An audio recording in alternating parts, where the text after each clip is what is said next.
So I've just been asked to say a couple of words about the ritual that we'll engage in the Sangha here to end the day's proceedings and the weekend's event. And it's a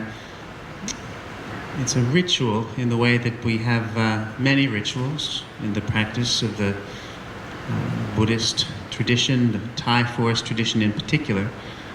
It's the idea is to ask forgiveness of our teacher or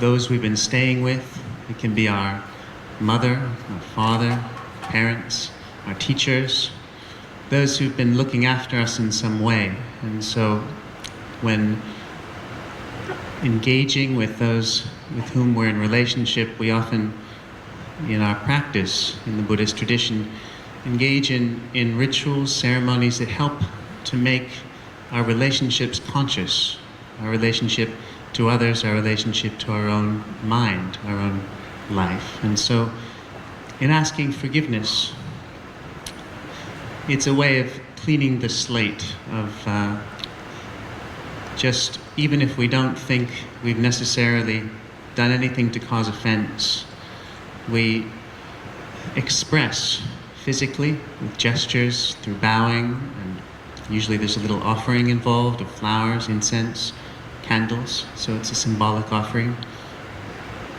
So by body and by speech, in the traditional chant that we'll do, a Pali chant, which expresses our wish to ask for forgiveness for any offense that we've caused by body, by speech, by mind, whether intentionally or unintentionally.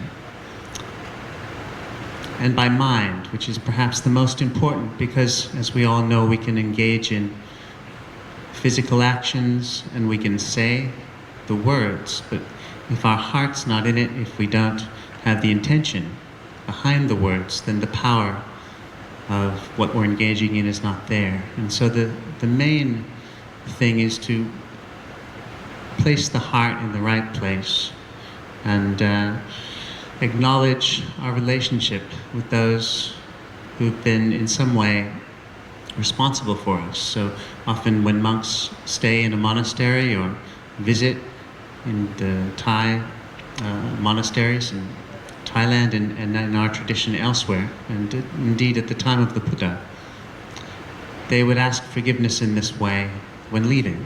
And often at the beginning of the rainy season retreat, the Vasa, the monks in a particular area, the abbot of the monastery will take some of the monks from the monastery, maybe all of them, and pay respect to the various elders in that area.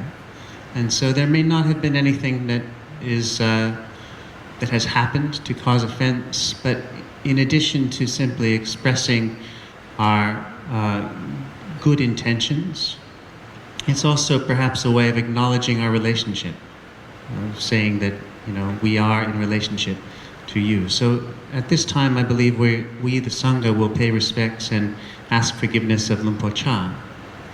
And so, of course, Luang Por Chah is not with us anymore.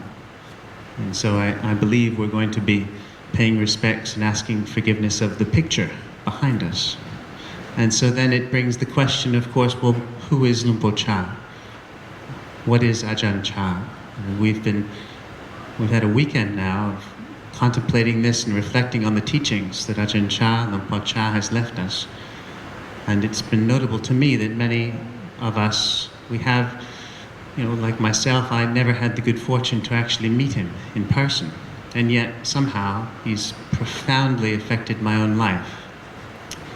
And perhaps there are many of you for whom, to one extent or another, that's also true. And so, in this sense, Luang Por Chah is something, as well as the historical person, something internalized.